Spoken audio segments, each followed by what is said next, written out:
কোনো সরকারি আসুক চাঁদাবাজি মুক্ত যেন হয়। আমরা দুই মুঠ ভাত ভালোভাবে খাইতে পারি, রাস্তাঘাট যেন বেড়াইতে পারি, এটাই আমাদের আশা আকাঙ্ক্ষা।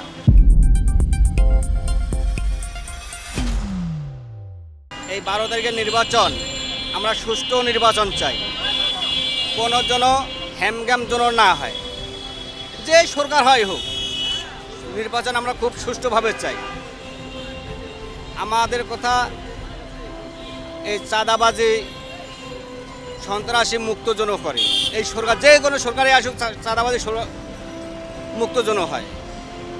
আমরা এটা সুষ্ঠু নির্বাচন চাই, সুষ্ঠুভাবে ভোট চাই, সুষ্ঠুভাবে ভোটটা যেন দিতে পারি, এগুলোই আমরা চাই। কারণ আমরা অন্য কিছু আর চাই না।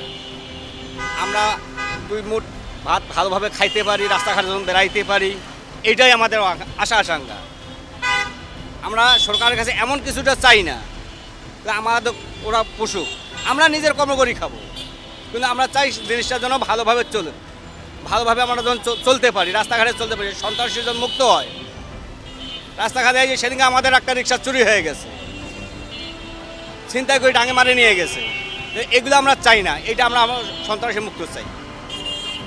রিক্সা রাস্তাঘাটে ডাঙে মারে নিতেছে, এই যে সদরঘাটে ওখানে যে যাই একটা ভাড়া নিয়ে যাই, ওখানে 10 টাকা চাঁদা দিতে হয়, রিক্সা নিয়ে আমরা দাঁড়াইতে পারি না, এরকম শুরু হয়। এই যে এখানে কারমাঙ্গিস্তরে এখানে 10 টাকা করে দিতে হয়, লাইনে দাঁড়াইলে 10 টাকা করে দিতে হয়। এই চাঁদাবাজিটা কাকে দেয়, কে খায়, এগুলো আমরা চাই না। এগুলো যেন মুক্ত হয়, আমরা ভালোভাবে যেন চলতে পারি। কষ্ট করি আমরা ইনকাম করি, আর 10 টাকা নিয়ে যায়, কে খায়? সরকার পায় না দলের লোক খায়? আমরা কিছুই বুঝি না।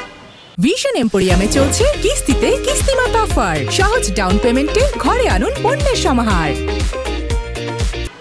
আমরা এনজিও থেকে যে ঋণ নেই, এটা কিন্তু সুদ মাত্র হয়ে যায়। তো এই এনজিও থেকে ঋণ দেওয়ার জন্য আমরা মুক্ত হয়ে থাকি, এইটা আমরা চাই। এখন ওভাবে আমরা এনজিওর কাছে আমরা ঋণ নেই, ওভাবে আমরা নেই। এই যে আমরা এই গাড়িটা আমি এনজিওর কাছে থাকি, ঋণ করি নিয়ে এই গাড়িটা আমি কিনছি, তাছাড়া কী করি খাবো? এটা তো আমাকে চলি ফিরি খাইতে হবে, বাচ্চা কাচ্চাকে লেখাপড়া তো শেখাইতে হবে। আমরা সরকারের কাছে এইটা যে সরকার আমাদের সন্তানের ঘর লেখাপড়া করার জন্য কিছু জন্য ফ্রির জন্য করতে পারি, এগুলো যদি চাই, অন্য কিছু আমরা চাই না। এটাই সুযোগ সুবিধা চাই। স্কুলে যে লেখাপড়া করে যাচ্ছে আমরা পারি না ঠিক মতন, স্কুলে ঠিক মতন লেখাপড়া হইতেছে না, মাস্টার ঘর আসতেছে ঘুরে আড্ডা মারি চলে যায়, স্কুলে কোনো লেখাপড়া এমনটা হয় না, প্রাইভেট দেওয়ার লাগে। এখনকার স্কুলে বর্তমান প্রাইভেট না দিলে ছাত্রঘর কিন্তু পাস করতে পারে না, কিভাবে কি পড়ায় কিছুই বুঝি না।